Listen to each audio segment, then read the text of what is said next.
Hey guys, it's Raf. So I made this channel just because I wanted to help people out if they're getting into making games. I know there's like AI you can totally just chat GPT whatever, but that kind of just defeats the purpose and the fun of it. I reckon the only time you should be using AI is if you are desperately in need of help. And come on guys, like it's 2026. Just follow along what I'm going to show you guys or teach you guys, then I reckon it's not that hard. Also, I forgot to mention that a lot of these tutorials that you watch don't really tell you why you should be doing certain things, and they pretty much just like spoon feed you. But what I'm going to do today is actually just introduce you to some data types and just tell you how you can manipulate values and whatever so you can get started. And I'm just going to show you guys that it's not really that difficult at all. It's pretty easy, and I hope that you follow along. Okay, so here we are. I've opened up a new project. It's called a YouTube tutorial, whatever. And you're here with an empty scene. Now we're going to do it in the 2D scene. So what we're going to do is we're going to create a root node 2D scene. And so we're left with this empty scene here. Now you can just name this whatever you want, but I'm going to call it main, and I'm just going to Control S to save it. And we're going to save it just in the normal file directory down here on the bottom left. Okay. Now what I'm going to do is I'm going to quickly just press F5 to play it. And then this pop-up's going to show up, and it's going to ask you, no main scene has ever been defined, select one. And you can change it later in project settings under the application category. So what this thing is, what it's basically just asking you is that when you want to press F5 or you want to press play, it's going to pop up one of the scenes that you want. So what we're going to do is we're just going to select our current scene, which is the main scene. So if we just select current, it's just going to show us like an empty space. So that empty space is what this rectangular box is showing right here. Okay, so for example, just do this. So just add a child node, and what you're going to do is you're going to add a sprite2D. It's a node, okay, that extends the class sprite2D.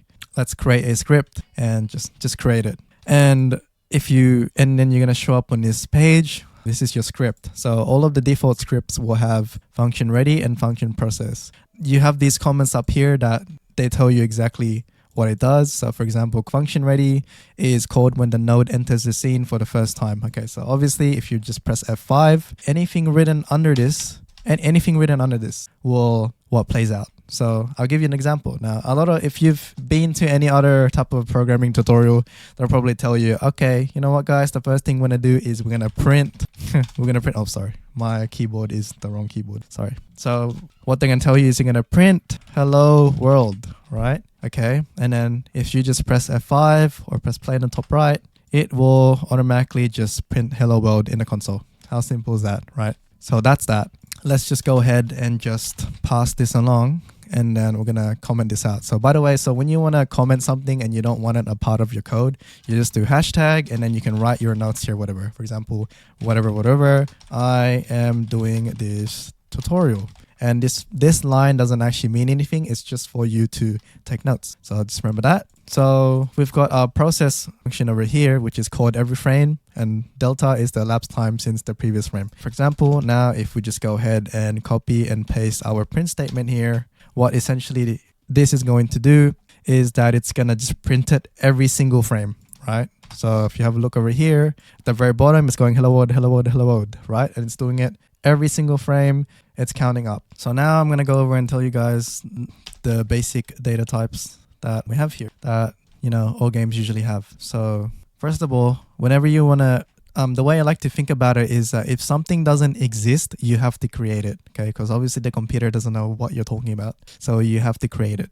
What we do in GDScript is we do var, okay? It could be something else in any other programming languages, but in GDScript, it's var. So for example, we're going to do var any number, and then we're going to do float. So this is a type hint, okay? So this basically just means any number with a decimal point, okay? So that is a float, all right? So var any whole number equals 1. And sorry, we will make this is meant to be an int. So an int is an integer, and it's usually just like a whole number, okay?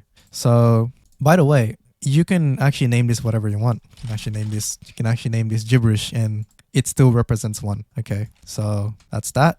Next is a string. So for example, person's name. Okay, we're gonna make that a string equals, so a string is always gonna be in double quotation marks, and this can pretty much be anything you want. It's just, yeah, it's just yellow text. So maybe I'll put my name in there, Raf.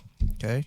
Next one is I'm gonna create a shopping list. Okay, and we'll make this array. So an array is basically a list of whatever you want. So this array can have anything you want in it. It can be any type of data value. So for example, I can put any number. I can put any number in here, any whole number in here. I can put person's name in here, and you have to separate it by commas, right? So for example, if we go to the print and we print the shopping list right there and we press play, it will automatically just give you the values of what you put in there. Now, it doesn't always have to be any of these. It can be whatever you want. Okay, so hash that out. Now, the next one is it's what they call a dictionary. So we're gonna create a variable called resources available, and we're gonna put a type hint of dictionary when it equals. This one is in curly brackets. So this is different from the array, because the array comes in a square bracket. You can keep it written like this and it will still work.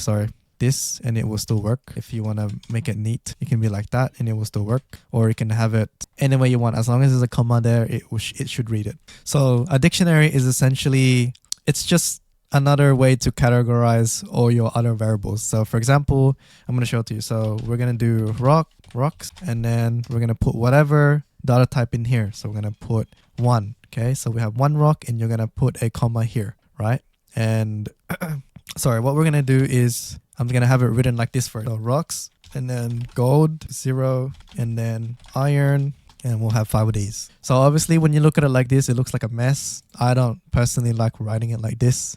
The way I like it written is I like to split it in comments like this so that you can just see it by line. So let's split this up. So what it just means is the same as just doing rocks, okay, and then equals 1, okay, and then var gold equals 0, and then var iron equals 5. That's literally what a dictionary is. You're just putting it inside like a book, and that's it. So obviously when you want to print stuff out, so for example, we'll use this. So for example, we want to print rocks. Okay, if we want to print rocks, we want to print gold. Now if you press play, at the bottom left, it's just going to be 1 and 0. Now, if you want it to be like easy to read, what I recommend you doing is probably doing like a string, right, in the print statement and saying, this is how many I have of rocks. And then maybe just add like a greater than, and then comma. And if you press play, it'll just tell you like that. So this is how many I have of rocks is 1. Easy. But that's one way you can use print statements to your advantage. So now, of course, if let's say you don't want to write rocks like this and you want to use the dictionary, right? So resources available, what you do is you do resources available, and you're going to put it in a square bracket, and you're going to take the value that you have here, right? And you're going to do rocks. Okay. So just for example, we're going to hash these out. Okay. And we're going to put number 3 here and also hash this one out. So we're going to put 100. So now technically we have 100 rocks. So we're taking the variable over here, resources available, and we're grabbing rocks. And we're just going to press play, and it tells you down here that this is how many I have of rocks, 100. See, simple as that. Now we can easily, so with these, now that I've shown you this, how do you think you can go about, okay, let's just, for example, let's hash this one out. Okay, we don't worry about this for now.